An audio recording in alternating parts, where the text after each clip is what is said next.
ऐसा है कि उन्हें अपना चेहरा दिख रहा है आईने में। 370 और 35 ए के जाने के बाद जम्मू कश्मीर की जनता, उनकी वहां की आवाम को अधिकार मिले हैं। 100 से ज्यादा ऐसे कानून जो पूरे देश में जनहित के थे, वो अब जम्मू कश्मीर में लागू हुए हैं। जिन्होंने पूरे 70 साल देश की बेटियों को, जम्मू कश्मीर की बेटियों को वहां गुलाम बना के रखा, वहां के एससी भाइयों को गुलाम बना के रखा, एसटी और पहाड़ी भाइयों के अधिकारों को छीन के रखा, वो उनके मुंह से गुलामी की बातें। फारूक अब्दुल्ला साहब, 7 दशकों का पाप जम्मू कश्मीर की जनता आपके किए हुए 7 दशकों का पाप याद करती है और रोती है। निश्चित रूप से चुनाव होंगे और जल्दी होंगे। चुनाव आयोग को उसको घोषणा करनी है। परिसीमन हो गया है, वोटर लिस्टों पर काम हो रहा है, वो छाया होंगी, सबको इतराज के लिए चाहिए, इतराज होंगे। उसके बाद ये सारी प्रक्रिया एक लोकतांत्रिक प्रक्रिया है।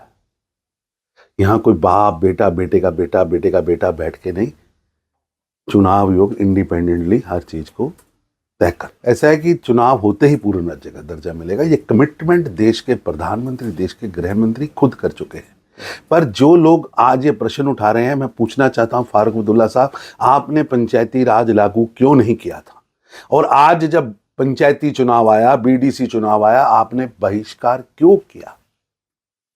100-100, 200-200, 500-500 वोट से लोग मंत्री बनते थे।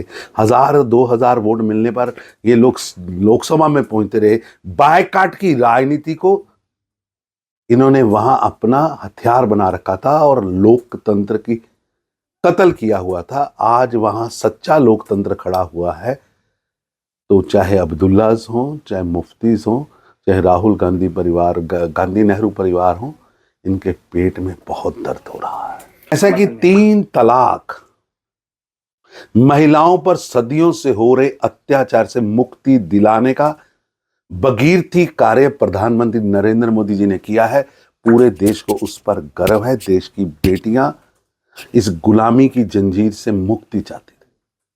60-70 के दशक में दहेज प्रथा भी एक बहुत बड़ा अवगुण था, जिसे देश ने कानून बनाकर रोका। और आज ट्रिपल तलाक भी महिलाओं को सदियों से जो बेड़ियां डाली गई थी, उससे मुक्ति दिलाने का एक भगीरथ कार्य प्रधानमंत्री मोदी जी ने किया। ऐसा है कि उल्टा चोर कोतवाल को डांटे। अपराध भी करेंगे और सजा से भी भागेंगे, ये कैसे चलेगा? विपक्ष के नेताओं और कांग्रेस में खास तौर पर आदत बन गई है कि राहुल गांधी की चाटुकारिता करने के लिए प्रधानमंत्री श्री नरेंद्र मोदी जी पर कुछ ना कुछ अपशब्द बोले। विरोध में कहने को कुछ है नहीं। देश के अंदर इतना अच्छा काम प्रधानमंत्री जी ने किया है, इसलिए उन पर व्यक्तिगत शब्दों का, अपशब्दों का प्रयोग किया जा रहा है। ये फैशन देश बर्दाश्त नहीं करेगा। अगर अपराध करना है तो सजा भी मिलेगी। आज विपक्ष के पास कोई चेहरा नहीं है, पूरा विपक्ष कंफ्यूज है। प्रदेश के नेता एक दूसरे के साथ बाजू में बाजू डालकर प्रधानमंत्री बनने का मुंगेरी लाल का सपना देख रहे हैं और इस देश के अंदर लंगड़ी सरकार लाना चाहते हैं। शत्रुघ्न सिन्हा भी एक नाम नहीं ले पाए, 2-2 नाम लेते हैं, 5-5 नाम इनकी डायरी में लिखे। ये लंगड़ी सरकार लाना चाहते हैं, पर देश नरेंद्र मोदी जी के नेतृत्व में तगड़ी सरकार चाहता है। और देश ने तय किया है अब फिर 2024 में प्रधानमंत्री नरेंद्र मोदी जी के नेतृत्व में देश के लिए काम करने वाली डिसाइसिव, डायनेमिक नरेंद्र मोदी जी की सरकार।